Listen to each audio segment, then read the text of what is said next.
Bonjour YouTube, je suis Sébastien et c'est une journée un peu agaçante. Au-delà de la météo qui fait 2 degrés, hein, en termes de bricolage ça va être très light. Néanmoins ce matin j'ai appelé BMW pour le rappel de la voiture. On me demande quel jour m'arrange. La question c'était pour dans 3 semaines. Donc voilà, ce sera dans 3 semaines. Il va falloir laisser 24 heures. Il n'y a pas de voiture de prêt. C'est galère. Ensuite j'ai appelé la mairie puisque j'avais toujours pas de nouvelles de la déclaration préalable de travaux. Mairie qui m'a dit oui, oui, on a bien reçu le changement d'avis de la part de l'organisme dont le nom m'échappe là tout de suite, mais c'est pas grave, vous vous en souviendrez peut-être. Ceux qui m'avaient dit non. Mais en fait, elle avait déjà envoyé le résultat à la préfecture, donc c'est trop tard, il fallait refaire une demande complète. Mais personne ne me l'a dit. La mairie pensait que l'organisme allait m'appeler pour me le dire. L'organisme pensait que la mairie allait me le dire. Et moi, j'étais comme un con à attendre depuis 10 jours, puisque c'est le délai qu'on m'avait donné maximum avant de m'inquiéter.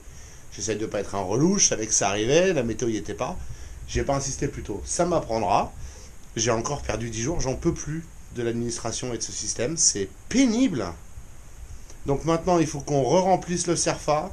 Par chance, elle a gardé le dossier à la mairie, donc j'ai juste le CERFA à réimprimer, à renvoyer, à redéposer.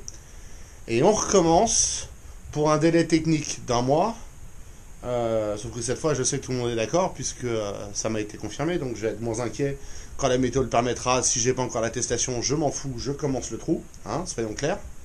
Dans la mesure où tous les organismes ont dit que c'était bon au moins une fois, ils ont plus raison de dire non. S'ils disent non là, c'est carrément de la mauvaise foi et c'est insupportable. Mais voilà, on a perdu 10 jours, je suis exaspéré. J'ai tout sauf envie de refaire ce putain de formulaire casse-pied. Mais c'est pas comme si j'avais le choix, hein. Donc je vais faire ça. À part ça, dehors il pleut comme vache qui pisse. Ou plein de choses qui pissent, peu importe. Il fait super froid. Là c'est 2 degrés. 2 degrés, vent, pluie. Pas un gramme de lumière, de luminosité. C'est un vrai plaisir. Donc moi le bricolage extérieur d'aujourd'hui, hein, on va le faire light. Je voulais revoir la lampe que j'ai démontée hier. Parce que a priori le deuxième fil c'est pour un autre voltage qui doit amener une autre intensité d'éclairage, donc je vais essayer ça. Je soupçonne que celui que j'utilisais c'était le basse intensité, et il y en a un autre qui doit faire, je crois que c'est 150 et 250 lumens ou un truc comme ça, on verra bien. Donc ça sera un test à faire. Mais pour aujourd'hui, je vais me satisfaire de jouer sur Fusion. J'ai quelques idées, et puis on va venir s'occuper de la broche et déroulement dès que la température est un peu plus chaude, mais là par 2 degrés, franchement le métal va être froid, tout va être froid, c'est pas sympa. Et en plus, j'ai toujours pas mis Bootcamp sur le deuxième MacBook pour pouvoir utiliser ça correctement. Donc, faut que je m'occupe de ça. Donc, je vais aller faire des choses en intérieur, hein, là où c'est chauffé. Parce que mon atelier n'est pas chauffé. Et c'est pas sympa, même s'il fait un peu moins froid que dehors par chance. C'est quand même pas Byzance. Donc, je vais vous partager maintenant ce que j'ai fait sur Fusion. Voici 2 des plans que j'ai en tête. Le premier, c'est celui-là. Ça se présente comme une pince qui vient de tourner un petit peu excessivement. L'idée, c'est de pouvoir caler le bois ici. Ça s'appuiera sur le lit de la machine CNC. Une tige filetée qui traverse là. J'ai pas dessiné le trou. Un rond, je me servirai de mon rondin de bois que j'ai en 16 qui sera très bien. Et un écrou de M8. Faut que je vérifie les dimensions sur ce que j'ai, je l'ai pas fait, mais a priori j'ai pris des dimensions de référence pour pouvoir serrer sans avoir besoin d'outils et sans que ça nécessite d'efforts sur les mains. Ce sera centré au montage. Là, je les ai juste assemblés pour vous montrer l'idée. Et puis en fonction de la... J'ai eu beaucoup de mal à faire la forme, en fait. Une bonne forme. Donc je vais tester celle-là. Et si ça va pas, j'amenderai la forme. Les poignets resteront les mêmes, les rondins aussi. Voilà l'idée.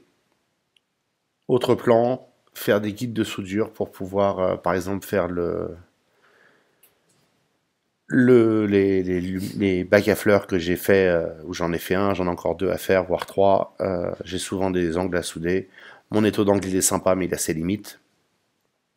Je soude souvent des carrés. L'idée, c'est que si je peux en faire 4, comme ça, pour du tube de 30, éventuellement pour du tube de 40 aussi. En épaisseur, j'ai pris de la planche de coffrage, ce qui sera très bien. Il suffit de surfacer le dessous pour que ce soit la même hauteur de surélévation par rapport à la table sur laquelle je travaille pour souder. de façon à ce que ce soit plan et plat. Et si j'arrive à faire ça, bah, j'aurai une solution pour souder des carrés en une seule fois au lieu d'avoir à me débattre avec mon étau à chaque fois que je veux faire un angle. Accessoirement, je pourrais percer ou mettre en dessous juste un petit cône et avoir un truc qui ne tienne que sur des pointes et me servir des planches pour aplatir le truc que je fabrique. Donc ce serait peut-être pas mal aussi de voir ça. Il suffit que je prenne des pointes pour meubles en laiton, que je les cloue dedans et puis j'ai un carré qui reposera sur des points et ça serait pas mal. Voilà. Comme quoi on parlait, fait améliorer les choses. Voilà les choses que je veux faire sur la CNC. Alors celui-là ça m'embête parce que j'avais commandé une fraise à surfacer, mais elle est toujours pas arrivée. Ça fait quand même plus de 2 mois là. Elle est soi-disant en expédition, mais enfin je commence à plus y croire. Je viens par commander ça sur Amazon pour l'avoir en vitesse. Parce que pour surfacer tout ça avec une fraise de 3 mm, ça va être un peu pénible, je pense. Voilà mes deux dernières idées sur... Enfin mes deux dernières idées, c'est pas des dernières idées, c'est mes deux projets de la journée. Euh, c'est pas palpitant, mais ça occupe. Et puis on a commandé de la vidéosurveillance et des pneus pour la Smart, mais ça je vous en parlerai quand ils seront là. Et maintenant que ça c'est fait, à moins d'un nouvel événement surprise et inattendu qui justifie que je refasse autre chose, je vous remercie d'avoir suivi cet épisode, je vous souhaite une excellente soirée et je vous retrouve demain.